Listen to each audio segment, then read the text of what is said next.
Well, the most important thing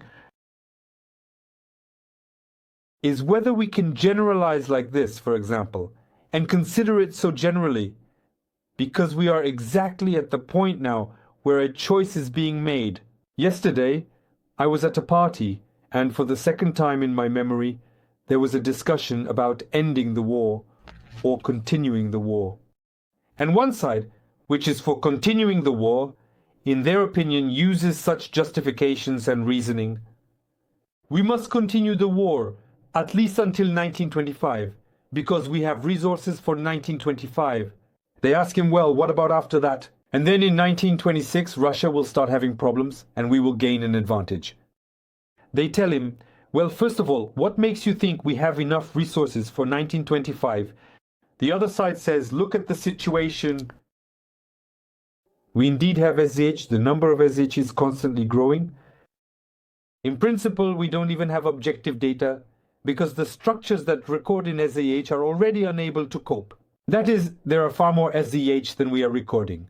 Because in each record, it's not just one soldier, there are several, plus not everyone is recorded. So the situation today is like this. Everything we take for mobilization, approximately well. They say that SDH is still less, but literally in 2 or 3 months, we will have the same amount. That is, as many come into the army, as many leave after SDH. So, as a matter of fact, the army turns out to be not increasing, not renewable. This will happen in about 2 to 3 months. Most likely, Budanov talked about this. But then he retracted his words. Do you remember that scandal? Yes. He retracted his words, so we don't even know if he said it or not. But in general, such discussions are happening within the quasi-elite, specifically among parliamentarians. We know about this. Moreover, the rollback or emigration or evacuation, I don't even know what to call it, in fact, hasn't really gone anywhere at all. In short, the flight from Ukraine. So the USSR plus the flight from Ukraine. In fact, what Trump said, as he mentioned in his speech on the matter, that by the middle of this year, even if we are, and reiterated his point clearly to the public, continued to supply weapons and necessary resources, we will simply have a problem with those who are fighting. The second point that was interesting in this discussion, from the side that represented the idea of continuing to fight, he says, tell me, what is the goal? It's not we fight while there are weapons, but what is the goal? So what is the goal of us fighting? Do we have a goal? Well, yes, like to stop. Wait. Perhaps, do you see any prerequisites for stopping the enemy? We talk about fixing the demarcation point, but can we fix it? That is, can we perhaps stop the enemy? Are there any strategies that might be unknown to us? Which, well, maybe you've heard of them. We just don't know. Maybe it's a big true secret. But according to calculations, it turns out there are no new strategies. We cannot stop them. And if we continue down this path, it's clear that it's a collapse, a military collapse. But if you say this, it turns out that I don't even really know if it's no longer a patriotic narrative anymore, or if it's still analysis. Lately, I don't even know when I start becoming a traitor to the motherland. At what point? When I say that we are not winning, well, the veterans talk about it. Well, let's say they have the right. I do not. Suppose, I can't discuss this, but I can discuss the matters of the home front, or is it not, like, in the context of today's National Council decisions? I don't even know what is the narrative of Arestovich. That is, when I start speaking in the narrative of Arestovich, for me, it's kind of a strange definition because nowhere in...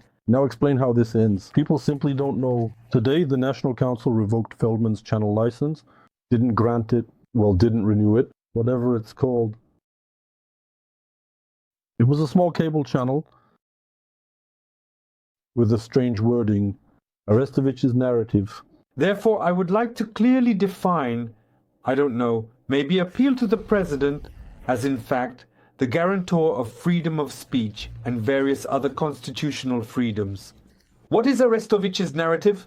Where can I read about it so as not to accidentally get involved in Arestovich's narrative?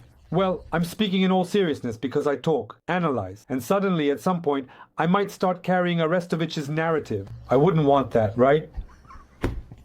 To fall under the National Council, well, they'll shut you down. Why would you need that? I don't have a license there. I understand. You don't have a license. Sanctions can be imposed against you. And YouTube. No, against... A sanction against anyone can be imposed on the very... Yes, that's what I'd like to understand. Yes, so why do you think this happened exactly in the first place? Why did this happen? Why did we somehow end up in a situation where, unfortunately, we can't even make a deal? Why is it impossible to even make a deal? There's not a single place where a conversation has truly started. Indeed, not about Ukraine, but in a broader sense, in general, about matters like Europe, the future, the world, its future, and its implications on global dynamics, as well as the interconnectedness of nations. Our place in the world if we lose, our place in the world if we end up in a situation of freezing the conflict. There's no place where this question is raised, and this conversation isn't happening. And it turns out that many such discussions have been taken out of the public sphere. That is, we cannot publicly discuss today what is happening to us, because it's unclear at what point you start speaking the Kremlin's narrative. In other words, we have driven ourselves into a ban on reflection, analysis, strategic analysis, analysis of prospects, and further, meaningful analysis. We have driven ourselves into this